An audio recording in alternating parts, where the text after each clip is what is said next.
श्री अरविंद शरणं मम। श्रीमाता शरणं मम। ॐ नमो भगवते श्री अरविन्दाय। ॐ नमो नमः Shri मीराम्बिकाय। Namami श्रीमातृ मीरारविन्दे।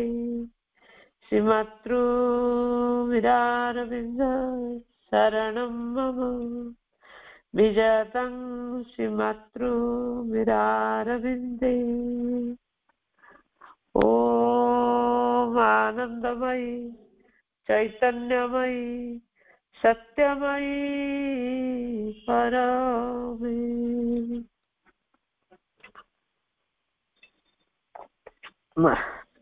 Supreme Lord, eternal truth, let us obey thy law and live according to truth.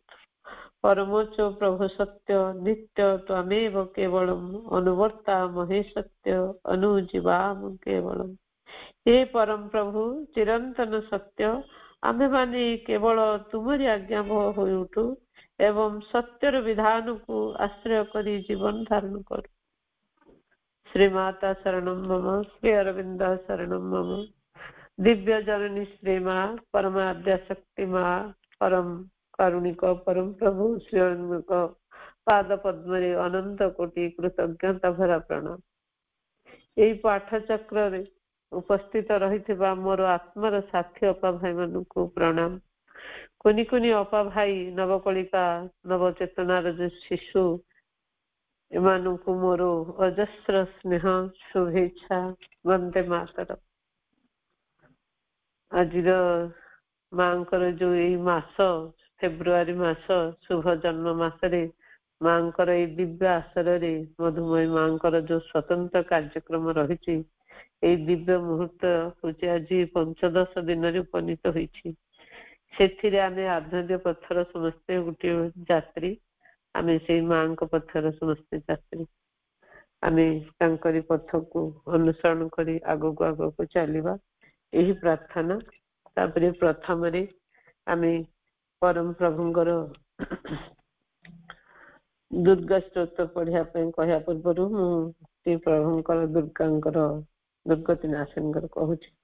आहे महिमामयी महेश्वरी तुमे अपरूपा आद्य ईश्वरी तुमे सृष्टिर आदि स्पंदन पुणे अस्तिम राग कंपन तुमे स्थिर अविचल चंचल तुमे प्रज्ञा प्रदुक्त काल काल सारा जगत तुमर विस्तृति केवन्निव तुम प्रकृति तुमे दुर्गा दुर्गति नाशिनी केवे पाशे अबा दूरगामिनी अनिर्वचनिया तुम महिमा ज्योति प्रगति तुमर गारिमा सज साइता दरब अरपी साथे निज को देउछि समर्पी। वर्तमान प्रभुंकर रचित दुर्गा स्तोत्र से दुर्गा स्तोत्र को आमर आवृत्ति करिवे श्री प्रिय सुश्रिता अपा आमर गहन अच्छा सुश्रिता अपा तांको मोर अनुरोध आउ अनेक स्नेह अपा वर्तमान दुर्गा स्तोत्र आवृत्ति करंतु। माँ माँ धन्यवाद अपा समस्त मोर श्री वंदे मातरम। श्री अरविंद दुर्गा स्तोत्र। मातः दुर्गे सिंहवाहिनी सर्वशक्तिदायिनी मातः शिवप्रिये तोर सत्यम सुजात आम्भे माने भारत वर्षर युवक गण तोर मंदिर रे आसीन प्रार्थना करुछु सुण। मातः एही भारत वर्षे प्रकाश हुआ। मातः दुर्गे जुगे जुगे मानव शरीर रे अवतीर्ण होई जन्मे जन्मे तोर ही कार्य करी तो आनंद धाम रे फेरी जाऊ। एथर भी जन्म होई तोहरी कार्य रे ही आम्भे माने व्रती। सुण मातः एही भारत वर्षे सहाय हो। मातः दुर्गे सिंह वाहिनी त्रिशूल धारिणी वर्म आवृत सुंदर शरीरे मातः जयदायिनी तो प्रतीक्षा रे भारत रही अछि तोर सही मंगलमयी मूर्ति देखिबाको उत्सुक। सुण मातः एही भारत वर्षे आविर्भूत हो प्रकाश हो मातः दुर्गे बलदायिनी प्रेमदायिनी ज्ञानदायिनी शक्ति स्वरूपिणी भीमे सौम्य रौद्र रूपिणी जीवन संग्रामे भारत संग्रामे तोर प्रेरित योद्धा आम्भे माने दियो मा प्राणे मने असुरर शक्ति असुरर उद्यम दियो मा हृदय रे बुद्धि रे देवचरित्र देवज्ञान मातः दुर्गे जगत श्रेष्ठ भारत जाति निबिड़ तिमिरे आच्छन्न थिला तुही मातः गगन प्रांतरे अल्प अल्प उदय हेउछु तोर स्वर्गीय शरीर तिमिर विनाशिनी आभारे उषार प्रकाश हेला आलोक विस्तार कर मातः तिमिर विनाश कर मातः दुर्गे श्यामला सर्व सौंदर्य अलंकृता ज्ञान प्रेम शक्तिर आधार भारत भूमि तोर विभूति आज पर्यंत शक्ति संहरण आत्मगोपन करिथिला आगत सही जुग आगत सही दिन जेतेबेले समग्र विश्वर भार स्कंदरे वहन करी भारत जननी उठुअछि आस मातः प्रकाश हो मातः दुर्गे तोर संतान आंभे माने तो प्रसाद रे तो प्रभाव रे महत् कार्य महत् भावर उपयुक्त हेउ हे मातः विनाश कर क्षुद्रता विनाश कर स्वार्थ विनाश कर भय मातः दुर्गे काली रूपिणी निर्मुंड मालिनी दिगंबरे कृपाण पाणी देवी असुर विनाशिनी क्रूर निनादरे अंतस्थ रिपु विनाश कर गोटे भी जेपरी आम्भ मानक मध्यरे जीवित रही न पारे विमल निर्मल जेपरी हेउ एही प्रार्थना मातः प्रकाश हो मातः दुर्गे स्वार्थ भय क्षुद्र सहायतारे म्रियमाण भारत आम्भ मानक महत् कर महत् प्रयास कर उदार चेता कर सत्य संकल्प कर जेपरी आउ अल्पासी निश्चेष्ट अलस भयभीत न हेउ मातः दुर्गे जगशक्ति विस्तार कर आमे ही तोर प्रिय आर्य संतान आम्भ मानक मध्यरे लुप्त शिक्षा चरित्र मेधा शक्ति श्रद्धा भक्ति तपस्या ब्रह्मचर्य सत्य ज्ञान विकास करी जगतरे वितरण कर मानव सहाय दुर्गति नाशिनी जगदम्बे प्रकाश हो मातः दुर्गे अंतस्थ रिपु संहार करी बाहरर बाधा विघ्न निर्मूल कर बलशाली पराक्रमी उन्नत चेता आर्य जाति भारतर पवित्र कानने उर्वर क्षेत्रे गगन सहचर पर्वत तले पुत सलीला नदी तीरे एकता प्रेम सत्य शक्ति शिल्प साहित्य विक्रम ज्ञान रे श्रेष्ठ होई निवास करू मातृ चरण रे एहाई प्रार्थना प्रकाश हो मातः दुर्गे आम्भ मानक मध्यरे जगबल रे प्रवेश कर आम्भे माने होई उठिबु तोर जंत्र अशुभ विनाशी तरबारी अज्ञान तिमिर विनाशी प्रदीप भारतर युवक गणकर एही वासना पूर्ण कर जंत्री होई जंत्र चलाओ अशुभ हंत्री होई तरबारी घुराओ ज्ञान दीप्ति प्रकाशिनी होई प्रदीप धर प्रकाश हो मातः दुर्गे तते पाइले आ विसर्जन करिबु नाही श्रद्धा भक्ति प्रेमर डोरे बांधि रखिबु आस मातः आम मानक मन प्राण शरीर रे प्रकाश हो वीरमार्ग प्रदर्शिनी आस आउ विसर्जन करिबु नाही आम मानक समग्र जीवन हेउ निरवच्छिन्न दुर्गा पूजा आम मानक सकल कार्य अविरत पवित्र प्रेममय शक्तिमय मातृ सेवा व्रत हेउ एहाई प्रार्थना मातः भारत रे आविर्भूत हो प्रकाश हो धन्यवाद। अति सुंदर सुश्रीता को शुभेच्छा अति सुंदर भाव दुर्गा स्त्रोत आवृत्ति कले माँ प्रभु कहते यथार्थ भावे माँ को ऊपर एकाग्र होई माँ को सकाशे कार्य करवा है ध्यान और अंतर अनुभूति तुल्य गोटे साधना आमे वर्तमान माँ व्यक्तिगत प्रार्थना जो माँ निजे रचित कर ध्यान और प्रार्थना बा प्रेयर एंड मेडिटेशन आमर प्रिय अनन्या अपा कुनिया पाटी अनेक अनेक शुभेच्छा अपा आपण ध्यान प्रार्थना पाठ करंतु माँ। हे भगवान तो सम्मुखरे मु बहु क्षण धरी नीरव रही ज्वलंत आराधना रे पूर्ण होई परम एकात्मता निमंते उन्मुख होई अंतर रे निजको भूल लुंठित करी चिरदिन परी आज मध्य तू मते कहिलु पृथ्वी आड़ को दृष्टि फेरा मु देखिली ସମସ୍ତ ପଥ ଉଦାର ଉନ୍ମୁକ୍ତ ପ୍ରଶାନ୍ତ ଓ ବିଶୁଦ୍ଧ ଆଲୋକରେ ଉଦ୍ଭାସିତ। ମୁକ ଆରାଧନାରେ ମଗ୍ନ ହୋଇ ତୋର ଦିବ୍ୟ ସଂକଳ୍ପରେ ପୂର୍ଣ୍ଣ ହୋଇ ମୁଁ ପୃଥିବୀ ଆଡ଼କୁ ଫେରିଲି। ଧନ୍ୟବାଦ। ଧନ୍ୟବାଦ। ଅତି ସୁନ୍ଦର ଭାବରେ ପାଠ କଲେ ଆମର ପ୍ରିୟ ଅନନ୍ୟତା। ଅନେକ ଅନେକ ଶୁଭେଚ୍ଛା। ମା ପ୍ରଭୁଙ୍କର ଗଭୀର କୃତଜ୍ଞତା। The importance of Savitri is immense. Its subject is universal. Its revelation is prophetic. The time spent in its atmosphere is not wasted. ବର୍ତ୍ତମାନ ଆମେ ପରମ ପ୍ରଭୁଙ୍କର ମନ୍ତ୍ରମୟୀ ସାବିତ୍ରୀ ତାକୁ ଆବୃତ୍ତି କରିବେ ଆମର ପ୍ରିୟ ଇନା ଅପା ଶୁଭେଚ୍ଛା। ବନ୍ଦେ ମାତରମ୍। ଅପା ଆପଣ ସାବିତ୍ରୀ ଆବୃତ୍ତି କରନ୍ତୁ। ମା।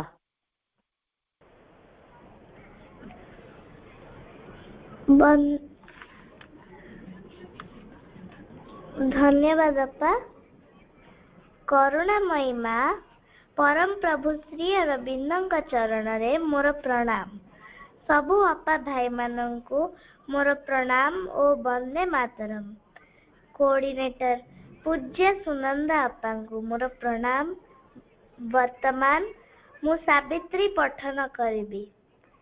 Savitri, book 1, The Book of Beginnings, Canto 4, The Secret Knowledge, page 46. On a height he stood that looked towards greater heights. Our early approaches to the infinite, our sunrise splendors on a marvelous verge, while lingers yet unseen the glorious sun. What now we see is a shadow of what must come. The earth's uplook to a remote unknown is a preface only of the epic climb of human soul from its flat earthly state to the discovery of a greater self and the far gleam of an eternal light. This world is a beginning and a base, where life and mind erect their structured dreams. An unborn power must build reality. Our death-bound littleness is not all we are. Immortal, our forgotten vastness. Awake discovery in our summit selves. Unmeasured breadths and depths of being are ours. Akin to the ineffable secrecy, mystic, eternal in unrealized time. Neighbors of heaven are nature's attitude. धन्यवाद। वंदे मातरम। ସୁନ୍ଦର ସ୍ପଷ୍ଟ ପଠନ। ଅଶେଷ ଅଶେଷ ଧନ୍ୟବାଦ। ମା ପ୍ରଭୁଙ୍କ ପାଖରେ କୃତଜ୍ଞତା ଭରସନ। ମା ବର୍ତ୍ତମାନ ମା କହିଛନ୍ତି ଯେ ଓନ୍ଲି ଆଡୋର ଦ ଡିଭାଇନ୍, କେବଳ ହିଁ ଭଗବାନଙ୍କ ଆରାଧନା କର। ମା ପ୍ରଭୁଙ୍କ ପାଖରେ ତାଙ୍କରି ପାଦ ପଦ୍ମରେ ଏକ ପ୍ରାର୍ଥନା ଗାନ କରିବେ ଆମର ପ୍ରିୟ ଆକାଂକ୍ଷା ଅପାଙ୍କୁ ମୋର ଶୁଭେଚ୍ଛା। ବନ୍ଦେ ମାତରମ୍। ଅପା ଆପଣ ଗୋଟିଏ ବନ୍ଦନା ଗାନ କରନ୍ତୁ। ମା। ମା ସମସ୍ତଙ୍କୁ ମୋର ପ୍ରଣାମ। ଗଛ ଲତା ଗିରି ନଦୀ ସୁନ୍ଦର ବନ, ଆଲୋକ ଅନ୍ଧାର ମା ତୁମରି ଦାନ। ତୁମରି ହାତରେ ଗଢ଼ା ଆମ ଜୀବନ, ମାତୃ ସନ୍ତାନ ଆମେ ମାତୃ ସନ୍ତାନ, ମାତୃ ସନ୍ତାନ ଆମେ ମାତୃ ସନ୍ତାନ। आसु जेते सुख दुख आमरी पासे सबु झड़ झंझा बही नेबु हरसे नुआ सकाळर आमे फुटंता कढ़ी मा तुम पाद तले जाइछु झड़ी नुआ सकाळर आमे फुटंता कढ़ी मा तुम पाद तले जाइछु झड़ी तुम कामे रहु सदा मरी मन मातृ संतान आमे मातृ संतान मातृ संतान आमे मातृ संतान देइछ सकति पुणी साहस भरी कंटा झंटा खाल देखी जीवुनी डरी तुमे थिले पासे सदा मा मरी जरा व्याधि मृत्यु कष्ट जीवेटी डरी तुमे थिले पासे सदा मा मरी जरा व्याधि मृत्यु कष्ट जीवेटी डरी पूर्णता लभिब दिने आम सपन मातृ संतान आमे मातृ संतान मातृ संतान आमे मातृ संतान विनय भाव देइछ पुणी सरल तुम बगीचार फूल आमे सकल मिसी जाए आम हस तुमरी हसे जेमिति मा नदी जाई सागरे मिसे मिसी जाए आम हस तुमरी हसे जेमिति मा नदी जाई सागरे मिसे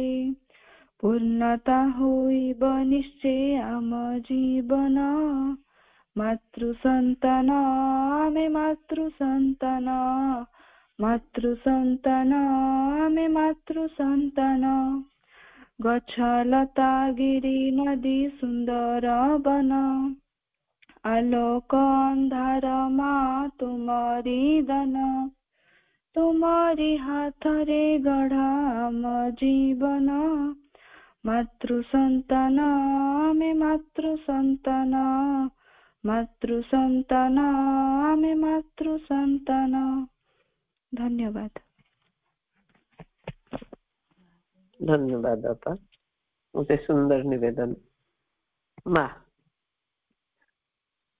प्रभु लिखचंदी to remember the mother always and to offer up to her all that comes in just the things to do वर्तमान आमी आजिर आलोचनार विषय को प्रवेश करिबा आजिर आलोचनार विषय अछि मदर्स राइटिंग मांकर लिखा तांको आलोचना करिवे आमर प्रिय रिधि राजेश्वरी कुनियोपा अपा को मोर शुभेच्छा वंदे मातरम अपा आपनकर आलोचना आपण आगो को नियंतु मा मा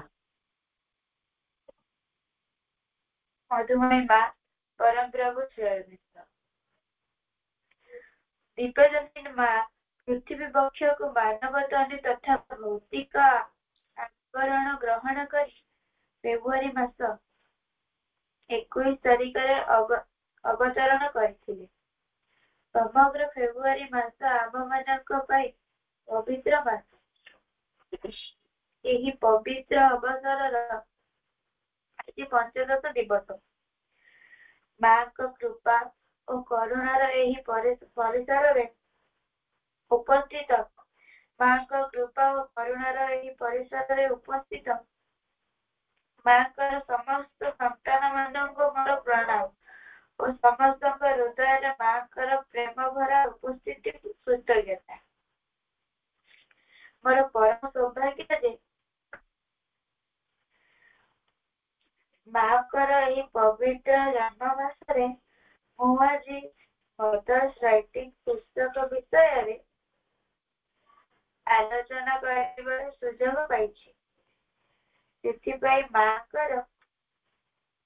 चरण मोर कृतज्ञता और समस्त आयोजक भाई मानक ହୃଦୟରୁ ଧନ୍ୟବାଦ। ମା ଜଣେ ପ୍ରଶ୍ନ କଲେ, ମା ତୁମେ କଣ ଭଗବାନ? ଏହି ପ୍ରଶ୍ନର ଉତ୍ତରରେ ଆପଣ କଣ କହିବେ? ଉତ୍ତରରେ ମା କହିଲେ, ଏହି ପ୍ରଶ୍ନ ଯେକୌଣସି ମଣିଷକୁ ପଚାରିଲେ ତାହାର ଉତ୍ତର ତତ୍ତ୍ୱତଃ ହଁ ହିଁ ହେବ। ଏବଂ ଏହା ପ୍ରଶ୍ନ ପ୍ରତ୍ୟେକଙ୍କ ଦାୟିତ୍ୱ ଏହାକୁ ଏକ ବାସ୍ତବତାରେ ପରିଣତ କରିବା।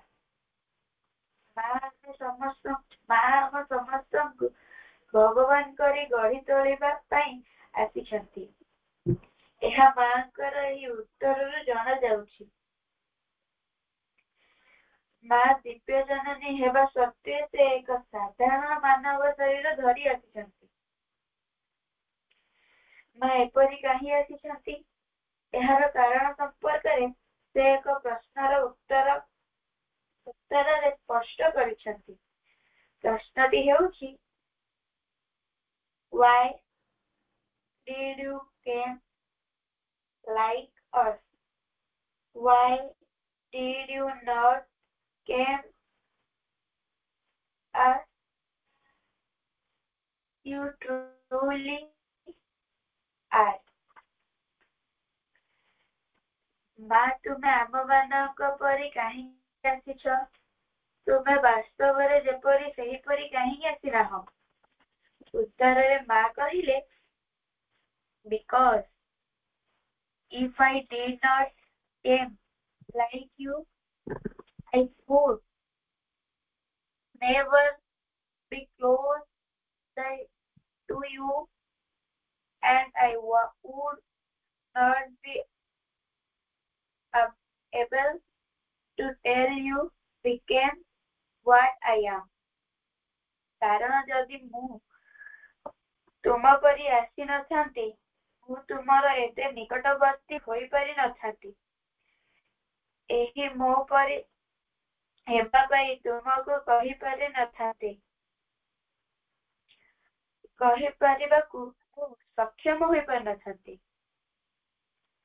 ମା ଆମମାନଙ୍କୁ ତାଙ୍କ ପରି ଅର୍ଥାତ୍ ଭଗବାନରେ ପରିଣତ କରିବା ପାଇଁ ଆମମାନଙ୍କ ପରି ସାଧାରଣ ରୂପ ଗ୍ରହଣ କରି ଆମ ପାଖକୁ ଆସିଛନ୍ତି ଏବଂ ତାଙ୍କର ସେହି ଲକ୍ଷ୍ୟକୁ ପୂର୍ଣ୍ଣ କରିବା ଉଦ୍ଦେଶ୍ୟରେ ଯାହା ଯାହା ଜ୍ଞାନ, ଯାହା ଯାହା ସୂତ୍ର ଆବଶ୍ୟକ ତାଙ୍କୁ ନିଜର ଲେଖା ମାଧ୍ୟମରେ ପ୍ରକାଶ କରିଛନ୍ତି। ମଦର୍ସ ରାଇଟିଂ ବିଷୟରେ ଆଲୋଚନା ମାଧ୍ୟମରେ ମାଙ୍କ ଲେଖାକୁ ଆମେ ହୃଦୟଙ୍ଗମ କରିବା। ରୂପାନ୍ତରିତ ମନପ୍ରାଣ ଓ ଶରୀରରେ ଭଗବତ ପ୍ରତି ମାଙ୍କର ପୂର୍ଣ୍ଣ ଯୋଗର ଲକ୍ଷ୍ୟ। ଏହା ପାଇଁ ଯେଉଁ ସାଧନା ଆବଶ୍ୟକ ସେଥିରେ ମା ଓ ପ୍ରଭୁଙ୍କ ପୁସ୍ତକ ସହାୟକ କି ନାହିଁ ଜାଣିବା।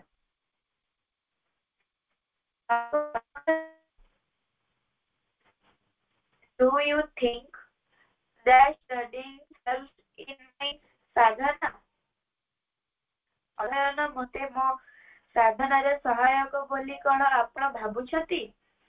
ଏହାର ଉତ୍ତରରେ ମା କହିଲେ, It is a good discipline both for the mind and vital. ଏହା ଉତ୍ତମ ମନ ପ୍ରାଣ ପାଇଁ ଏକ ଉତ୍ତମ ଶୃଙ୍ଖଳା। ଏହା ଅର୍ଥାତ୍ ସାଧନାରେ ଆବଶ୍ୟକ ମନ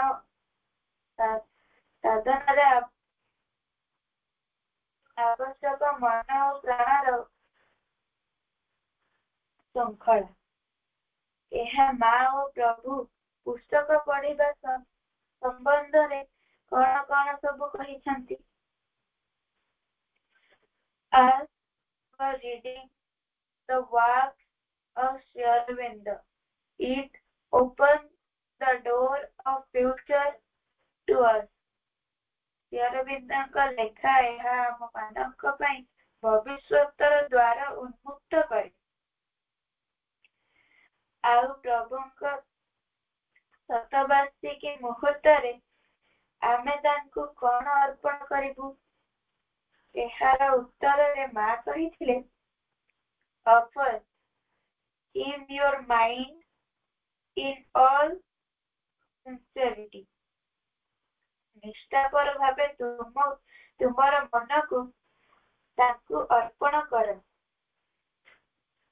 ଏହାର ପ୍ରକୃତ ଅର୍ଥ ହେଉଛି ହୃଦୟର ସହ ଏକାଗ୍ର ମନରେ ଶ୍ରୀ ଅରବିନ୍ଦଙ୍କ ଲେଖା ଗୁଡ଼ିକ ଅଧ୍ୟୟନ କର। ମା ଏ କଥା ବି କହିଛନ୍ତି ଯେ ଶ୍ରୀ ଅରବିନ୍ଦଙ୍କୁ ପଢିଲେ ଆମେ ପ୍ରଜ୍ଞାବାନ ହୋଇପାରିବା। ମାଙ୍କୁ ପ୍ରଶ୍ନ କରାଗଲା, how can one become wise? ଜଣେ କିପରି ପ୍ରଜ୍ଞାବାନ ହୋଇପାରିବ? ଉତ୍ତରରେ ମା କହିଲେ, read ଶ୍ରୀ ଅରବିନ୍ଦ, ଶ୍ରୀ ଅରବିନ୍ଦଙ୍କୁ ପଢ। ଏହା ସତ ଯେ ଶ୍ରୀ ଅରବିନ୍ଦଙ୍କୁ ପଢିବା ଟିକେ କଷ୍ଟ, କାରଣ ମା କହିଛନ୍ତି ସେ ସାଧାରଣ ଖଣ୍ଡକୁ ବୁଝି ପଡିଲା ପରି ଭାଷା ବ୍ୟବହାର କରି ଲେଖି ନାହାନ୍ତି। ତାଙ୍କ ଲେଖା ବୁଝିବା ପାଇଁ ମନର ସ୍ୱତନ୍ତ୍ର ଭାବେ ପ୍ରସ୍ତୁତି ଆବଶ୍ୟକ। ଏତେ ମାଙ୍କ ଲେଖା ଆମକୁ ସାହାଯ୍ୟ କରିବ। ଶ୍ରୀ ଅରବିନ୍ଦଙ୍କ ଲେଖା ପଢି ବୁଝିବାରେ ପ୍ରସ୍ତୁତି କରିବ। ଏବେ ପ୍ରଶ୍ନ, ମାଙ୍କ ଲେଖା କଣ ସହଜ? ଏହାର ଉତ୍ତର ମା ନିଜେ ଦେଇଛନ୍ତି। To read my books is not difficult. They are written in the simplest language, almost the spoken word. ମୋ ବହି ପଢିବା କଷ୍ଟ ନୁହେଁ, ସେଗୁଡ଼ିକ ଅତି ସହଜ ଭାଷାରେ ବ୍ୟବହାର କରାହୋଇ ଲେଖାଯାଇଛି। ପୁରା କଥିତ ଭାଷା ବ୍ୟବହାର କରି ଲେଖାଯାଇଛି।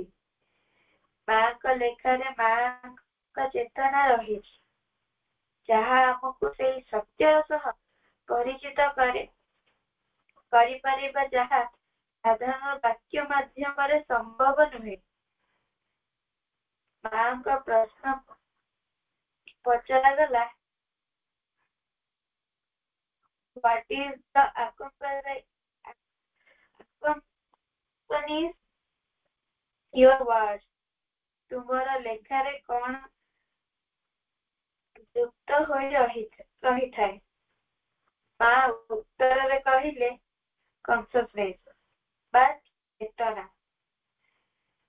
ମା କହିଲେ, do not take my words for a teaching always. They are a force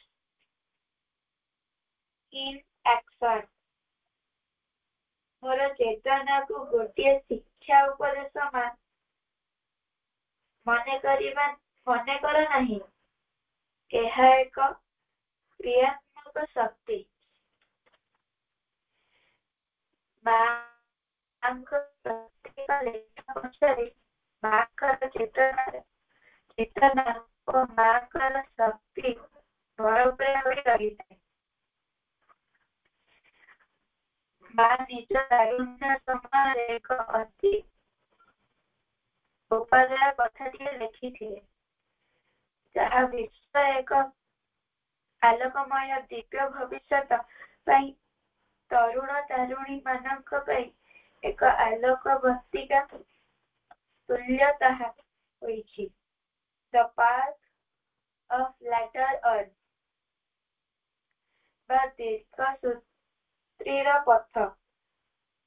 ଏହା ଏକ ସୁନ୍ଦର କାହାଣୀ, ଯାହା ମାଧ୍ୟମରେ ଜୀବନରେ କିପରି ସ୍ପଷ୍ଟ ନିଶ୍ଚିତ ହେବ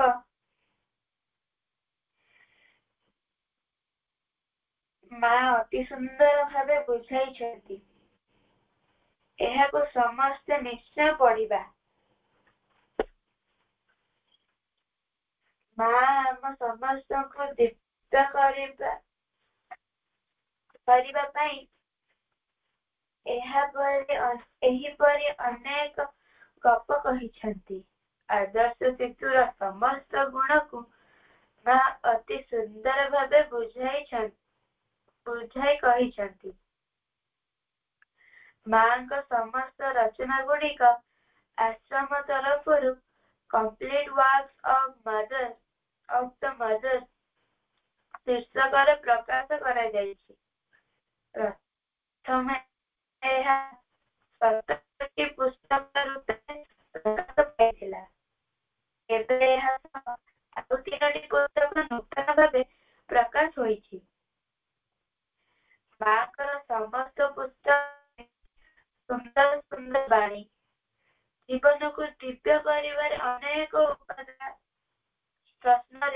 ପ୍ରଶ୍ନର ଉତ୍ତର ସବୁ ମା ପ୍ରଦାନ କରିଛନ୍ତି।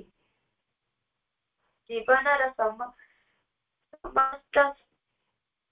ସମସ୍ୟାର ସମାଧାନ ମାଙ୍କ ଲେଖାରେ ରହିଛି।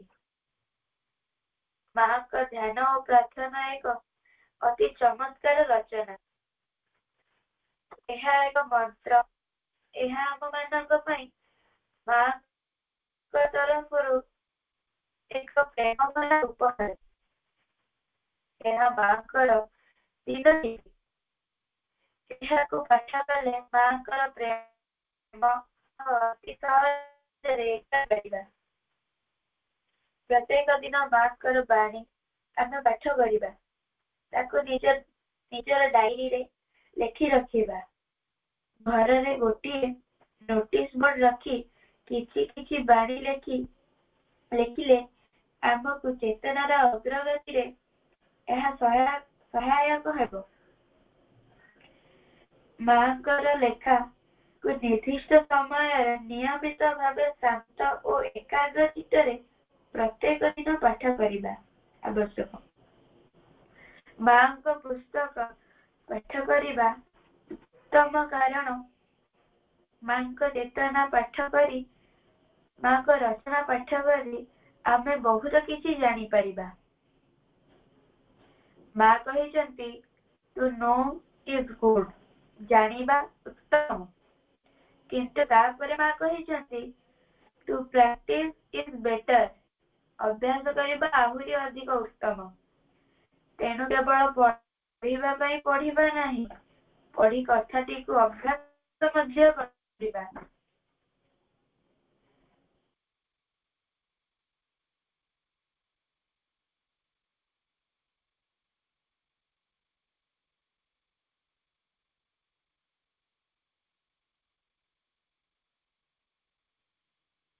ମାଙ୍କ ସାଙ୍ଗରେ ସାଧକ ସାଧିକା ମାନଙ୍କର ବହୁତ ଆଲୋଚନା ରହିଛି। ସେଥିରୁ ବହୁତ ପୁସ୍ତକ ବାହାରିଛି। ସେଥିମଧ୍ୟରୁ ଗୋଟିଏ ହେଉଛି ଅବିସ୍ମରଣୀୟ ମୁହୂର୍ତ୍ତ। ମା କହୁଛନ୍ତି do not read this book.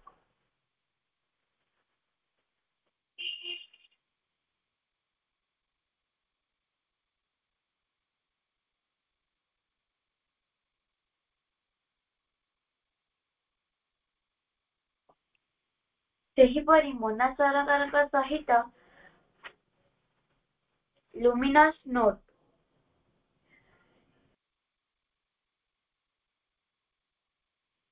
O sweet mother, ଏହା ମଧ୍ୟ ବହୁତ ଉପାଦେୟ ପୁସ୍ତକ।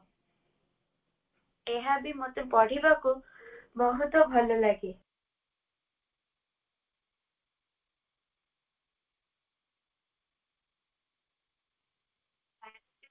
ସହିତ ମାଙ୍କ କଥୋପକଥନ ଗ୍ରୋଇଂ ୱିଥ୍ ଦ ମଦର।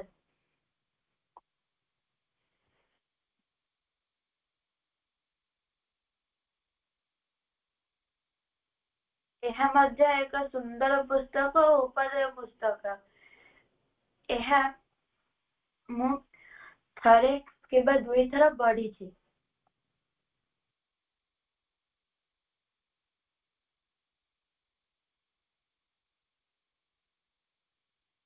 ଏମିତି ମାଙ୍କର ଅନେକ ସାଧକ ସାଧିକାଙ୍କ ସହ କଥୋପକଥନ ରହିଛି ଓ ତାହାର ପୁସ୍ତକ ବି ପ୍ରକାଶ କରାଯାଇଛି।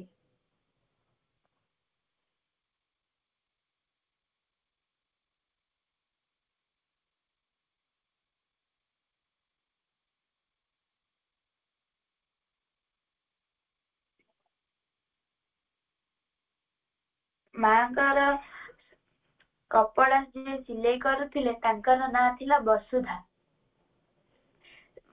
ତାଙ୍କ ସହିତ ବି ମାଙ୍କର ବହୁତ କଥୋପକଥନ ରହିଛି। ମା ତାଙ୍କୁ କହୁଥିଲେ ମୋର କୁନି ହସ। ତାଙ୍କ ସହିତ କଥୋପକଥନର ବି ପୁସ୍ତକ ବାହାରିଛି। ମା କହୁଛନ୍ତି do not read this book unless you have the intention of putting it into practice। ଯଦି ଜୀବନର ମୋ କଥା ଗୁଡ଼ିକ ଅଭ୍ୟାସ କରିବାର ଉଦ୍ଦେଶ୍ୟ ନାହିଁ ତେବେ ମୋର ପୁସ୍ତକ ପାଠ କରିବା ଅନାବଶ୍ୟକ। ଆଉ ମାଙ୍କ କଥା ଅନୁସାରେ ତାଙ୍କ ପୁସ୍ତକ ପାଠ ମାଧ୍ୟମରେ ତାଙ୍କ ଚେତନା ଦିଗରେ ଆମେ ଉନ୍ମୁକ୍ତ ହୋଇପାରିବା।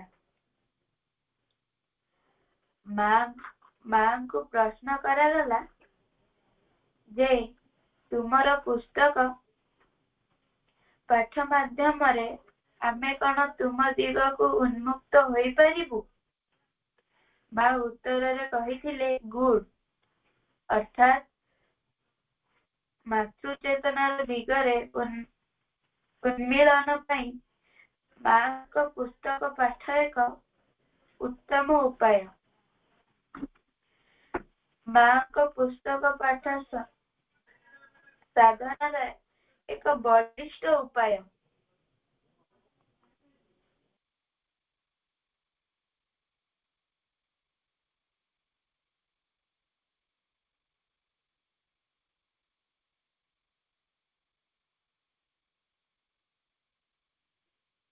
ମାଙ୍କ ଲିଖିତ ଆଦର୍ଶ ଶିଶୁ। ମାଙ୍କ ଲିଖିତ ଆଦର୍ଶ ଶିଶୁ ଏହା ମା କହିଛନ୍ତି ବିଶ୍ୱର ପ୍ରତ୍ୟେକ ପିଲାଙ୍କ ପାଖରେ ରହିବା କଥା। ସେଥିପାଇଁ ଆମେ ଆମ ପାଖରେ ଆଦର୍ଶ ଶିଶୁ ରଖି ପ୍ରତ୍ୟେକ ଦିନ ମାଙ୍କ ପାଖରେ ଆଦର୍ଶ ଶିଶୁ ପଢିବା ଓ ଅଭ୍ୟାସ କରିବା। ମାତୃଚରଣରେ କୃତଜ୍ଞତା ଓ ସମସ୍ତଙ୍କୁ ପ୍ରଣାମ ଜଣାଇ ମୋର ଆଲୋଚନାକୁ ମାଙ୍କୁ ସମର୍ପଣ କରୁଛି। ବନ୍ଦେ ମାତରମ୍। ଧନ୍ୟବାଦ। ଅତି ସୁନ୍ଦର ଭାବରେ ଆମର ରିଧି ସୁନ୍ଦର ଭାବରେ ବ୍ୟାଖ୍ୟା କଲେ। ମା ପ୍ରଭୁଙ୍କ ପାଖରେ ଗଭୀର କୃତଜ୍ଞତା। ସେଇଭଳି ସମସ୍ତଙ୍କୁ ସାମର୍ଥ୍ୟ କରନ୍ତୁ। ତାଙ୍କରି ପଥରେ ଆମକୁ ସମସ୍ତଙ୍କୁ ସେ ହାତ ଧରି ଆଗକୁ ନିଅନ୍ତୁ। ଏହି ପ୍ରାର୍ଥନା ସହିତ ମୁଁ ଏଇ ଯୋଉ ବ୍ୟକ୍ତିଗତ ଜିନିଷଟି ମୁଁଟି ହଉଛି ଅହଂ, କିନ୍ତୁ ଆମକୁ ଇଣ୍ଡିଭିଜୁଆଲ ଯୋଉ ଦିଆଯାଉଛି ସେଇଠି ହିଁ ହଉଛି ପ୍ରଥମ କଥା। ମୁଁ ପ୍ରଥମରେ ମାଙ୍କ ପାଖରେ ପ୍ରଥମେ କ୍ଷମା ମାଗି ନଉଛି ଯେ ଆମେ କିଛି କିଛି କଲେକ୍ସନ କରିଛେ, ସେଠୁ ମୁଁ ଟିକେ କହିବି, ତାପରେ ଆମେ କାର୍ଯ୍ୟକ୍ରମକୁ ଆଗକୁ ନବା। ମାଙ୍କର ତ ଅପା ଅତି ସୁନ୍ଦର ଭାବରେ କହିଲେ ଯେ ସେ କାହିଁକି ଦେବୀ ହେଇଛନ୍ତି। ଆମେ ଏଥିରୁ ବୁଝିଯାଉଛୁ ଯେ ମାଙ୍କର ବ୍ୟକ୍ତିଗତ ଓ ବିଶ୍ୱଗତ ଉପସ୍ଥିତି ଏକ ହିଁ କଥା। କାରଣ ମା ଯିଏ ସେ ବ୍ୟକ୍ତିଗତ, କିନ୍ତୁ ଆମେ ସମସ୍ତେ ଜାଣିଛେ ଯେ ସିଏ ହଉଛନ୍ତି ସେଇ ବିଶ୍ୱ ଜନନୀ, ବିଶ୍ୱ ମାତା। ସେ ସାରା ବିଶ୍ୱରେ ତାଙ୍କର ସବୁଠି ସେ ମୂର୍ତ୍ତିମନ୍ତ ହେଇକି ରହିଛନ୍ତି। ସେ ବିଶ୍ୱ ମାତା ସେ ଦେହ ଧାରଣ କରି କାହିଁକି ଆସିଥିଲେ ତାଙ୍କୁ ଯେତେବେଳେ ପଚରା ହେଲା, ସେ କହିଲେ ତାଙ୍କର ଦୁଇଟି ଉଦ୍ଦେଶ୍ୟ ଆସିଥିଲେ। ସେ ଦୁଇଟା ଉଦ୍ଦେଶ୍ୟ ନେଇକି କହିଛନ୍ତି। କାରଣ ସେ କଣ ପାଇଁ ଆସିଥିଲେ ନା ତାଙ୍କେ ଆସିଥିଲେ ଯେ କୃପାର କାର୍ଯ୍ୟ ସମ୍ପାଦନ ନିମିତ୍ତ ଓ ପାର୍ଥୀ ଓ ଆର୍ତ୍ତଜନ ମାନଙ୍କୁ ସେ କୃପା ବିତରଣ ସକାଶେ ଆସିଥିଲେ, ଯୋଉଟା କି ଆମର ମନୁଷ୍ୟ ମାନଙ୍କ ପାଇଁ କୃପାର ନିତ୍ୟାନ୍ତ ଆବଶ୍ୟକ ଥିଲା। ସେଥିପାଇଁ ସେ ପ୍ରଥମେ ଜନ୍ମ ନେଲେ ୟୁରୋପରେ, ଆଉ ବଡ ହେଇକିରି ସେ ଯୋଗରେ ସିଦ୍ଧି ଲାଭ କରି ସେ ଆସିଲେ ଏସିଆର ଭାରତ ଭୂମିକୁ। ଏଇ ମାଟିରେ ସେ ପାଦ ଦେଇ ଘୋଷଣା କଲେ, ଏହା ହିଁ ମୋର ଆତ୍ମାର ଦେଶ, ଏହା ହିଁ ମୋର ଯଥାର୍ଥ କର୍ମକ୍ଷେତ୍ର। ତା ପଥରୁ ସେ ଏକ ପାଦ ମଧ୍ୟ ଅନ୍ୟତ୍ର ଯାଇନଥିଲେ। ଏଠି ସେ ଦେଶ ବିଦେଶର ନାନା ଭାବରେ ତାଙ୍କର ଯୋଉ ଆଶୀର୍ବାଦ, ଯୋଉ କୃପା ସେ ବିତରଣ କରିବାକୁ ଲାଗିଲେ। ଆମେ ଯେ କେତେ ଭାଗ୍ୟବାନ, ସେଇ ମାଙ୍କର କୃପା ଆମେ ସମସ୍ତେ ଲାଭ କରିଛେ। ମା ସ୍ଥୂଳ ଦେହରେ ଥିଲେ, ବର୍ତ୍ତମାନ ସ୍ଥୂଳ ଦେହରେ ନଥାଇ ମଧ୍ୟ ଆମେ ତାଙ୍କର କୃପାକୁ ସମସ୍ତେ ପ୍ରାପ୍ତ କରୁଛେ। କାରଣ ମା ନିଜେ ହିଁ ପ୍ରସଙ୍ଗ ବହୁବାର ସ୍ପଷ୍ଟ ଭାବରେ କହିଛନ୍ତି, ଫର ମାଇ grace and love and blessings they are always over all। ଅର୍ଥାତ୍ ମୋର କୃପା, ମୋର ପ୍ରେମ, ମୋର ଆଶୀର୍ବାଦ ତୁମମାନଙ୍କ ପାଇଁ ସର୍ବଦା ହିଁ ରହିଛି। ତାଙ୍କର ଏହି ଯୋଉ ଅଲୱେଜ ଶବ୍ଦଟି ଆମମାନଙ୍କ ପାଇଁ ସବୁବେଳେ ପାଇଁ ରହିଛି, ଯେ ସିଏ ସବୁଦିନ ପାଇଁ ସେ ଆମ ପାଖରେ ଅଛନ୍ତି। ଆମକୁ ତାଙ୍କର କୃପା, ତାଙ୍କର ଆଶୀର୍ବାଦ, ତାଙ୍କର ପ୍ରେମ ସେ ସର୍ବଦା ହିଁ ଆମକୁ ଢାଳି ଦଉଛନ୍ତି। ଆମେ ତାଙ୍କରି କୃପା, ତାଙ୍କର ପ୍ରେମ, ତାଙ୍କର ଆଶୀର୍ବାଦକୁ ଆମେ ତାଙ୍କର ପ୍ରାର୍ଥନା ଭକ୍ତିର ସହିତ ଆମେ ତାଙ୍କୁ ଡାକିବା। ଅନ୍ତରରୁ ଡାକିଲେ ସେ ନିଶ୍ଚୟ ଶୁଣିବେ। ଆମେ ତାଙ୍କ ପାଖରେ ସରେଣ୍ଡର ହୋଇଯିବା। ସେଇ ସରେଣ୍ଡର ହେଲେ ସେ ନିଶ୍ଚିତ ଭାବରେ ମା ସେ ଆମକୁ କୋଳେଇ ନେବେ। ମା ଆମେ ତାଙ୍କର ରାଇଟିଂ ଉପରେ ମାଙ୍କର ଅପା ତ ଅତି ସୁନ୍ଦର ଭାବରେ କହିଲେ। ମା ତ 17 ଖଣ୍ଡ ତାଙ୍କର ପୋଲିୟମ ଆମେ ଜାଣିଛେ। ମୁଁ ତ ଆହୁରି ଏତେଟା ଆହୁରି କହିପାରିବିନି, ମତେ ଆମର ତ ଆହୁରି ବହୁତ ବହୁତ ବିଜ୍ଞ ଅପା ଭାଇ ମାନେ ବି ଅଛନ୍ତି। ତାଙ୍କର ଧ୍ୟାନ ପ୍ରାର୍ଥନାଟି ହଉଛି ସେ 1912ରୁ 1937 ମସିହାରେ ସେ ବ୍ୟକ୍ତିଗତ ପ୍ରାର୍ଥନା ଆଉ ତାଙ୍କର ଆଧ୍ୟାତ୍ମିକ ଅନୁଭବ ମାନଙ୍କର ସେ ସଂଗ୍ରହ। ଏହାପରେ ତାଙ୍କର ଆଧ୍ୟାତ୍ମିକ ଯାତ୍ରା ଓ ଦିବ୍ୟତା ସହ ଏକତାର ଅନୁଭୂତି ରହିଛି। ଏହା ଆତ୍ମସମର୍ପଣ, ଆକାଂକ୍ଷା, ଦିବ୍ୟ ପ୍ରେମ ଓ ଚେତନାର ପରିବର୍ତ୍ତନ। ଏହାର ଗୁରୁତ୍ୱ ହଉଛି ଆଧ୍ୟାତ୍ମିକ ଅନୁପ୍ରେରଣା ଓ ଧ୍ୟାନ ପାଇଁ ଏକ ମାର୍ଗଦର୍ଶନ ଭାବେ କାର୍ଯ୍ୟ କରେ। ଆମେ ଧ୍ୟାନ ପ୍ରାର୍ଥନା ପ୍ରତ୍ୟେକ ଅପା ଭାଇ ଆମେ ତାକୁ ପାଠ କରୁଛେ। ମାଙ୍କର ଯୋଉ ଧ୍ୟାନ ପ୍ରାର୍ଥନାଟି ପାଠ କଲା ବେଳେ ଆମର ଭିତରୁ ଗୋଟେ ଅଲଗା ସ୍ଫୁରଣ ଆସୁଛି। ସମସ୍ତେ ଆମେ କୌଣସି ଅପା ଭାଇ ନାହିଁ ଯେ କି ଦୁର୍ଗା ସ୍ତୋତ୍ର ଆଉ ଧ୍ୟାନ ପ୍ରାର୍ଥନା ନ ପଢିଛନ୍ତି। ମା ମତେ ବହୁତ ଭଲ ଲାଗେ ଫେବୃଆରୀ 22, 1914 ମାଙ୍କର ଯୋଉ ଶୈଶବରେ ଯେତେବେଳେ ତାଙ୍କର ବୟସ ଲେଖିଛନ୍ତି, ମୋର ବୟସ 13 ବର୍ଷ ହେଇଥିଲା। ସେଇ 1 ବର୍ଷ ଧରି ପ୍ରତିଦିନ ରାତିରେ ମୁଁ ବିଛଣା ଧରିବା ମାତ୍ରେ ମୋର ମନେ ହଉଥିଲା ମୁଁ ଯେପରି ମୋ ଶରୀରକୁ ବାହାରି ଆସି ସିଧା ଉପରକୁ ଉଠି ଯାଉଛି, ଘର ଓ ସହରକୁ ଅତିକ୍ରମ କରି ବହୁ ଉର୍ଦ୍ଧ୍ୱକୁ ଉଠି ଯାଉଛି। ସେତେବେଳେ ଦେଖୁଥିଲି ମୁଁ ପିନ୍ଧିଛି ମୋ ଠାରୁ ଆହୁରି ଲମ୍ବ ଗୋଟେ ଅପୂର୍ବ ସୁନ୍ଦର ସୁନାର ପୋଷାକ। ଯେତେ ଉର୍ଦ୍ଧ୍ୱକୁ ଉଠୁଥିଲି ଏଇ ପୋଷାକଟି ବି ସେତିକି ଦୀର୍ଘ ହେଇଯାଉଥିଲା ଏବଂ ସମଗ୍ର ସହରଟି ଉପରେ ଏକ ବୃହତ ଆଚ୍ଛାଦନ ରଚନା କରି ମୋର ଚତୁଃପାର୍ଶ୍ୱରେ ତାହା ବୃତ୍ତାକାରରେ ପ୍ରସାରିତ ହୋଇଯାଉଥିଲା। ତାପରେ ମୁଁ ଦେଖିଲି ଚତୁର୍ଦିଗ ଲୋକମାନେ ଆସୁଛନ୍ତି, ଆବାଳ ବୃଦ୍ଧ ବନିତା, ଅସୁସ୍ଥ ଓ ଅସୁଖୀ ବହୁ ଲୋକ। ସେମାନେ ସେଇ ପ୍ରସାରିତ ପରିଚ୍ଛଦ ତଳେ ସମବେତ ହୋଇ ସେମାନଙ୍କର ଦୁଃଖ, ଦୁର୍ଦ୍ଦଶା, ବେଦନାର କଥା ଜଣାଇ ସାହାଯ୍ୟ ଭିକ୍ଷା କରୁଥିଲେ। ପ୍ରତ୍ୟୁତ୍ତରେ ସେଇ ନମନୀୟ ସେଇ ଜୀବନ୍ତ ପୋଷାକଟି ଦୀର୍ଘ ହୋଇ ସେମାନଙ୍କ ଭିତରୁ ପ୍ରତ୍ୟେକ ବ୍ୟକ୍ତିଙ୍କ ଆଡକୁ ସେ ପ୍ରସାରିତ ହୋଇଯାଉଥିଲା ଏବଂ ସେମାନଙ୍କୁ ସ୍ପର୍ଶ କରିବା ମାତ୍ରେ ସେମାନେ ସାନ୍ତ୍ୱନା ପାଉଥିଲେ, ସୁସ୍ଥ ହୋଇ ଉଠୁଥିଲେ ଏବଂ ପୂର୍ବ ଅପେକ୍ଷା ଅଧିକତର ସୁଖୀ ଆଉ ସବଳ ହୋଇ ସେମାନଙ୍କ ଶରୀର ମଧ୍ୟ ପୂର୍ଣ୍ଣ ପ୍ରବେଶ କରୁଥିଲେ। ମୋ ପାଇଁ ଏଠାରୁ ଅଧିକ ସୁନ୍ଦର, ଅଧିକ ଆନନ୍ଦର ବିଷୟ ଆଉ କିଛି ନଥିଲା। ରାତ୍ରିର ଏହି କର୍ମଟି ଯାହା ମୋର ଯଥାର୍ଥ ଜୀବନ ସ୍ୱରୂପ ଥିଲା, ତୁଳନାରେ ଦିନର ସମସ୍ତ କାର୍ଯ୍ୟ ଶୁଷ୍କ, ନିରସ ଓ ନିଷ୍ପ୍ରାଣ ମନେ ହେଉଥିଲା। ଊର୍ଦ୍ଧ୍ୱକୁ ଉଠି ଚାଲିବା ସମୟରେ ମୋର ବାମ ପାର୍ଶ୍ୱରେ ପ୍ରାୟତଃ ଜଣେ ନୀରବ ନିର୍ବିଚଳ ବୃଦ୍ଧଙ୍କୁ ଦେଖିବାକୁ ପାଉଥିଲି, ଯେ ତାଙ୍କର ଶୁଭେଚ୍ଛା ସ୍ନେହ ନେଇ ମୋ ଆଡକୁ ଦୃଷ୍ଟିପାତ କରୁଥିଲେ। ତାଙ୍କର ଉପସ୍ଥିତି ମତେ ଖୁବ ଉତ୍ସାହ ଦଉଥିଲା। ଗାଢ ବାଇଗଣୀ ରଙ୍ଗର ଦୀର୍ଘ ପୋଷାକ ପରିହିତ ଏହି ବୃଦ୍ଧା ଥିଲେ ଲୋକେ ଯାହାକୁ କୁହନ୍ତି ଦୁଃଖର ମାନସୀ ବିଗ୍ରହ, ଏହା ମୁଁ ଅନେକ ପରେ ଜାଣିଲି। ସେଇ ଗଭୀର ଉପଲବ୍ଧ, ସେଇ ଅନିର୍ବାଚନୀୟ ସତ୍ୟ ବର୍ତ୍ତମାନ ମୋ ଚିନ୍ତା କ୍ଷେତ୍ରରେ ଅନ୍ୟ ଧାରଣାର ରୂପ ନେଇଛି। ତାହା ମୁଁ ଏହି ଭାବରେ ବ୍ୟାଖ୍ୟା କରିପାରେ। ଦିବସ ଓ ରାତ୍ରିରେ ଅନେକ ଥର ମନେ ହେଉଥିଲା ମୁଁ ଅର୍ଥାତ୍ ମୋର ସମସ୍ତ ଚେତନା ମୋର ହୃଦୟରେ କେନ୍ଦ୍ରୀଭୂତ ହଉଛି। ହୃଦୟ ଯେପରି ଆଉ ବାହ୍ୟ ଦେହ ଯନ୍ତ୍ର ମାତ୍ର ନୁହେଁ, ଏପରି କୌଣସି ଅନୁଭୂତି ମାତ୍ର ନୁହେଁ, ସେ ହୋଇ ଉଠିଛି ଦିବ୍ୟ ପ୍ରେମ, ନୈବେକ୍ତିକ ଓ ଶାଶ୍ୱତ। ଏହି ପରମ ପ୍ରେମରେ ପରିଣତ ହୋଇ ମୁଁ ଅନୁଭବ କରେ ସମଗ୍ର ପୃଥିବୀର ସର୍ବବସ୍ତୁର ହୃତ୍କେନ୍ଦ୍ରରେ ମୁଁ ରହିଛି। ସେଇ ସଙ୍ଗେ ସଙ୍ଗେ ମୋର ମନେ ହୁଏ ଯେପରି ମୋର ବିସ୍ତୃତ ବାହୁ ଦୁଇଟି ନିରନ୍ତର ପ୍ରସାରିତ ହୋଇ ଚାଲିଛି।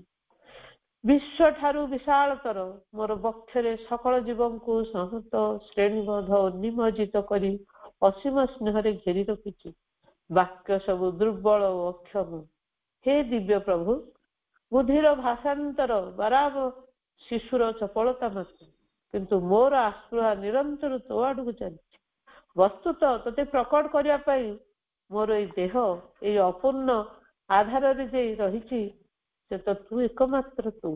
ସମସ୍ତ ଜୀବ ଯେପରି ତୋର ଜ୍ଞାନ ଦୀପ୍ତିର ଶାନ୍ତିରେ ସୁଖ। ଅତି ସୁନ୍ଦର ମାଙ୍କର ଏଇ ଧ୍ୟାନ ପ୍ରାର୍ଥନାଟି ମତେ ବହୁତ ଆଲୋଡ଼ିତ କରି ମତେ ପଢିବା ପରେ, ସେଥିପାଇଁ ମାଙ୍କ ପାଖରେ କୃତଜ୍ଞତା। ତାପରେ ମାଙ୍କର ପ୍ରଶ୍ନ ଉତ୍ତର, ଏହା ହଉଛି ତାଙ୍କର ଶିଷ୍ୟ ମାନଙ୍କ ସହ ଆଲୋଚନା। ସେଟା 1929 ରୁ 1958, ଯେଉଁଠାରେ ସେ ଆଧ୍ୟାତ୍ମିକ ଜୀବନ ଓ ପୂର୍ଣ୍ଣ ଯୋଗ ସମ୍ବନ୍ଧୀୟ ଇଣ୍ଟରଗାଲ ସମ୍ବନ୍ଧୀୟ ପ୍ରଶ୍ନ ମାନଙ୍କୁ ସରଳ ଭାବରେ ବ୍ୟାଖ୍ୟା କରୁଛନ୍ତି। ଆଉ ଏହା ଆତ୍ମନିୟନ୍ତ୍ରଣ, ଆନ୍ତରିକତା ବିକାଶ, ଶିକ୍ଷା ଓ ଦୈନ ଜୀବନର ଆଧ୍ୟାତ୍ମିକର ପ୍ରୟୋଗ। ଏହାର ଗୁରୁତ୍ୱ ହେଉଛି ଜଟିଳ ଆଧ୍ୟାତ୍ମିକ ବିଷୟ ଗୁଡିକୁ ସରଳ ଭାବରେ ବୁଝାଇଥାଏ। ମା ଏଥିରେ ପ୍ରଶ୍ନୋତ୍ତରୀ ସେ ବହୁତ ସରଳ ଭାବରେ ସେ ସାଧକମାନଙ୍କୁ ବୁଝାଇଛନ୍ତି। ମାଙ୍କର ଉପଦେଶ ଗୋଟିଏ ବି ବହି। ମା ଏହାରେ ତାଙ୍କର ଉପଦେଶ, ବାଣୀ ଓ ସଂକ୍ଷିପ୍ତ ଲେଖା ମାନଙ୍କର ସଂଗ୍ରହ ଅଛି, ଯାହାରେ ଆଧ୍ୟାତ୍ମିକ ଜୀବନ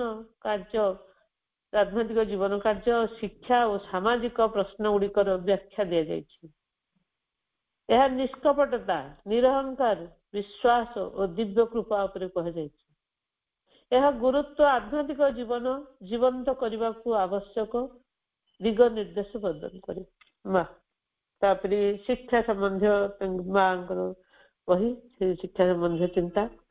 ଏହାରେ ତାଙ୍କର ଶିକ୍ଷା ଦର୍ଶନ ଅଛି, ଯାହା ଶାରୀରିକ, ମାନସିକ, ଭାବନାତ୍ମକ ଓ ଆତ୍ମିକ ଉନ୍ନତିକୁ ଆଧ୍ୟାତ୍ମିକ ଉନ୍ନତିକୁ ସେ ଗୁରୁତ୍ୱ ଦେଇଛି। ଏଥିରେ ସମଗ୍ର ଶିକ୍ଷା, ଶାରୀରିକ ଶିକ୍ଷା, ମାନସିକ ବିକାଶ ଓ ଆଧ୍ୟାତ୍ମିକ ବୃଦ୍ଧି ବିଷୟରେ କୁହାଯାଇଛି। ଆମେ ଶିକ୍ଷା ସମ୍ବନ୍ଧୀୟ ବହି ଆମେ ଜାଣିଛେ। ମାଙ୍କର ଅଛି 9ଟି ଖଣ୍ଡ ଉପଦେଶ, 8 ଖଣ୍ଡରେ ତାଙ୍କର ଲେଖା ଅଛି ପ୍ରାର୍ଥନା, ଚିନ୍ତନ, ନିର୍ବନ୍ଧ ବାଣୀ, ଚିଠି, ବ୍ୟକ୍ତିଗତ ଟିପ୍ପଣୀ, ଏସବୁ ମାଙ୍କର ଲେଖା। ଆହୁରି ସେ ବି ଏହାର ଗୁରୁତ୍ୱ ଅଛି, ସେ ଯେ ଶିକ୍ଷା ଧାରଣାକୁ ସେ ଅଗ୍ରସର କରି ଆଧୁନିକ ଶିକ୍ଷା ପ୍ରଣାଳୀକୁ ସେ ପ୍ରଭାବିତ କରିଛନ୍ତି।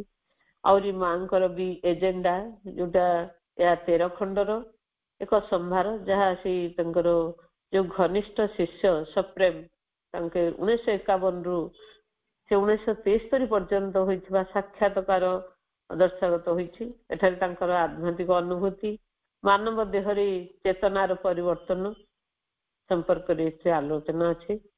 ଏଥିରେ ଯୋଉ ସୁପ୍ରାମେଣ୍ଟାଲ ପରିବର୍ତ୍ତନ ବା ଚେତନାର ବିକାଶ ଓ ମାନବତାର ଭବିଷ୍ୟତ ଉପରେ ଉଲ୍ଲେଖ ଅଛି। ଏହାର ଗୁରୁତ୍ୱ ହେଉଛି ତାଙ୍କର ଆଧ୍ୟାତ୍ମିକ ପରୀକ୍ଷା ନିରୀକ୍ଷଣ ଓ ମାନବତାର ଭବିଷ୍ୟତ ପ୍ରତି ତାଙ୍କର ଦୃଷ୍ଟିକୋଣ ଉଦ୍ଘାଟନ କରିଥାଏ। ଆମେ ମାଙ୍କର ତ ଅତି ସୁନ୍ଦର ଭାବେ ଜାଣିଛେ। ଆମେ ଆହୁରି ମାଙ୍କର ଅତି ସୁନ୍ଦର ବହିଟି ଆମେ ସମସ୍ତଙ୍କର ବି ସେଇଠି ପ୍ରିୟ, ଯୋଉଟା କି ମାଙ୍କର the great adventure a diary of all times ପୁସ୍ତକ, ଯୋଉଟା ଆମର ଚିରନ୍ତନୀ ମାଙ୍କର। ସେଠି ପଣ୍ଡିତ ନୀଳମଣି ସାହୁ ଆଉ ଆମର ହଉଛନ୍ତି ପ୍ରସନ୍ନ କୁମାରୀ ଦେବୀ, ସେ ବି ଏଇ ବହିଟିକୁ ଓଡିଆ ଆମର ରୂପାନ୍ତର କରିଛନ୍ତି, ଯୋଉଟା କି 366 ପେଜ। ଏଇଥିରେ ଗୋଟିଏ ଗୋଟିଏ ପେଜରେ ମା ଅତି ସୁନ୍ଦର କଥା ଏଥିରେ ଆମକୁ ଏତେ ସୁନ୍ଦର ଭାବରେ ସେ ଆମକୁ ଦେଇଛନ୍ତି। ଏଥିରୁ ଗୋଟିଏ ହିଁ ମନ୍ତ୍ରୀ ପଢିବା ପାଇଁ, ମାନେ ସବୁ ତ ବହୁତ ଭଲ ଲାଗେ ସମସ୍ତଙ୍କୁ, କାହାକୁ କୋଉଟା ଛୁଏ, ତ ମାହିରୁ ଗୋଟିଏ ହିଁ କହୁଛି ଯେ ଦିବ୍ୟ କର୍ମ ପାଇଁ ଆଗେଇ ଆସ। ଯଦି କେହି ମୋ ପାଖକୁ ଆସି କହେ ଯେ ମୁଁ କାମ କରିବା ପାଇଁ ଆସିଛି, ନିଜକୁ ଉପଯୋଗୀ କରିବାକୁ ଆସିଛି, ତାହେଲେ ଠିକ ଅଛି। କିନ୍ତୁ ଯଦି କେହି ଆସି କହେ ବାହାରେ ମୋର ବହୁତ କଷ୍ଟ, ସେସବୁ କଷ୍ଟ ବାଧା ବିପଦକୁ ମୁଁ ଅତିକ୍ରମ କରିପାରୁନାହିଁ, ତେଣୁ ମୁଁ ଏଠାକୁ ଆସିଛି, କାରଣ ଏଠି ମୁଁ କିଛି ସାହାଯ୍ୟ ପାଇବି, ତାହେଲେ ମୁଁ ତାଙ୍କୁ କହିବି ନା ନା, ଏ ଜାଗା ତୁମକୁ ଆହୁରି ଅଧିକ କଷ୍ଟ ଦେବ, ବରଂ ତୁମ କଷ୍ଟ ଆହୁରି ଅଧିକ ମାତ୍ରାରେ ଏଠି ବଢିଯିବ।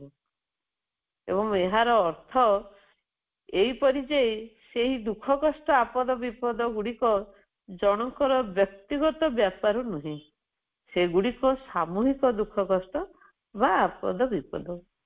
ତେଣୁ ଲୋକେ ଯେତେବେଳେ ଆସି ମତେ କହନ୍ତି ମୁଁ ଏଠାକୁ ଶାନ୍ତି ପାଇଁ ଆସିଛି, ସ୍ଥିରତା ଲାଭ ପାଇଁ ଆସିଛି, ବା ଅବସର ଯାପନ ପାଇଁ ମୁଁ ଯୋଗ କରିବା ପାଇଁ ଆସିଛି, ସେତେବେଳେ ମୁଁ କୁହେ ନା ନା ନା, ଶୀଘ୍ର ଏଠାରୁ ଅନ୍ୟ କେଉଁଠି ବି ଚାଲିଯାଅ, ଏଠା ଅପେକ୍ଷା ଅନ୍ୟ ଜାଗାରେ ବରଂ ଅଧିକ ଶାନ୍ତି ପାଇବ।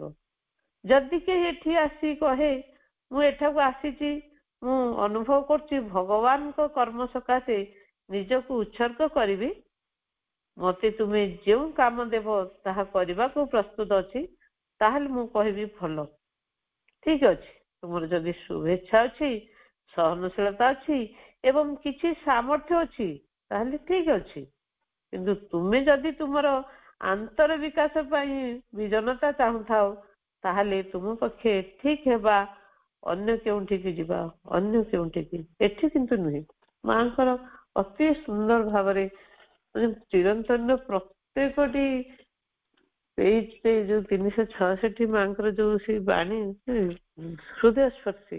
ମା ଆମେ ତ ମାଙ୍କର କହିଲେ, ସେ ଯୋଉ ପ୍ରଭୁ କହିଲା ଭଳି ଆମେ ଯେତେ ବି କହିଲେ ମାଙ୍କର କଥା ଆମକୁ ଆହୁରି ଆହୁରି ଲାଗିବ, ଯେମିତି ତାଙ୍କର କୃପା, ସେ ଯୋଉ ତାଙ୍କର ଆମକୁ ମାନେ ଭାଷା ବି ନାହିଁ ଆମ ପାଖରେ, ସେ ଯେ ଏତେ ମାଙ୍କର ଲେଖା ଏତେ ସୁନ୍ଦର ଭାବରେ ସେ କଥା ମୋର ଆସୁଛି। ଆଉ ଗୋଟିଏ ଛୋଟିଆ କଥାଟିଏ କହିବି, ଯୋଉଟା କି ଆମେ ସମସ୍ତେ ତାଙ୍କରି ସେଇ କୃପା ପ୍ରତି ଆମେ ସମସ୍ତେ ଆକୃଷ୍ଟ। ସେ କିଭଳି ସେ ଆମ ପାଇଁ ଦୟାମୟୀ, କୃପାମୟୀ, ସେ ଯେ ସବୁବେଳେ ଆମକୁ ତାଙ୍କର ପଣତ ଘୋଡେଇକି ରଖିଛନ୍ତି, ତାଙ୍କର ଦିବ୍ୟ ଉପସ୍ଥିତି, ଦିବ୍ୟ ଜନଙ୍କର ସେଇ ପ୍ରାର୍ଥନା ଆମ ପାଖରେ ସବୁବେଳେ ରହୁ। ଗୋଟେ ଛୋଟିଆ ଗପଟି କହି ମାଙ୍କର ହିଁ ଗପଟି ମୁଁ କହିବି। ଅଗଷ୍ଟ ମାସ 1972 ମସିହାରେ ଏସ୍ ନାମକ ଜଣେ ସଦସ୍ୟ, ଯିଏ ଜଣେ ତାଙ୍କ ସାଧକ ମାନେ ମାଙ୍କର, ସେ ଶ୍ରୀମାଙ୍କର ପାଦର ନିବେଦନ କଲେ। ମା ତାଙ୍କ ମୁଣ୍ଡରେ ଦିବ୍ୟ ହସ୍ତ ସ୍ଥାପନ ପୂର୍ବକ ହସି ହସି କହିଲେ, ହାଉ ମେନି ବ୍ଲେସିଂସ୍? ଏସ୍ ଉତ୍ତର କହିଲେ, ମା 13। ମା ତତ୍କ୍ଷଣାତ୍ ସ୍ମିତ ହାସରେ ସହିତ ଟିକେ ଉଚ୍ଚସ୍ୱର କହିଲେ, 13 ବ୍ଲେସିଂସ୍? ୟେସ୍ ମଦର, ରିପ୍ଲାଏଡ୍ ଏସ୍। ତାପରେ ଶ୍ରୀମା ଏସ୍ଙ୍କ ହାତରେ ଗଣି ଗଣି 13ଟି ଆଶୀର୍ବାଦ ପୁଷ୍ପ ପ୍ୟାକେଟ ଥୋଇଲେ। ଏସ୍ କହନ୍ତି, ଏହା ହିଁ ମାଙ୍କ ଠାରୁ ପ୍ରାପ୍ତ ହୋଇଥିବା ମୋର ସର୍ବିଶେଷ ଶାରୀରିକ ସ୍ପର୍ଶ। ତାପରେ ସେପ୍ଟେମ୍ବର 4 ତାରିଖ 1986 ମସିହାରେ ଭୋର 4ଟା ବେଳେ ଏସ୍ ଆଉ ତାଙ୍କର ପୁଅ ବୋହୂ ତାଙ୍କର ଗୋଟିଏ ଛୋଟ ଶିଶୁ ପାନ୍ କୁ ଆମେରିକାନ ପ୍ଲେନରେ ସେ ଆମେରିକା ଫେରୁଥାନ୍ତି। ସେମାନଙ୍କର ବସିବା ସ୍ଥାନ ବିମାନର ପଛ ସିଟରେ ତାଙ୍କର ସଂରକ୍ଷିତ ହେଇଥିଲା, କିନ୍ତୁ ଏସ୍ଙ୍କ ପୁଅ ପଛ ସିଟକୁ ବଦଳାଇ ଆଗ ସିଟ ନେବା ପାଇଁ ଚେଷ୍ଟା କଲେ, କିନ୍ତୁ ସେ ବିଫଳ ହେଲେ। ମନ ଦୁଃଖରେ ପଛ ସିଟକୁ ଫେରିଗଲେ।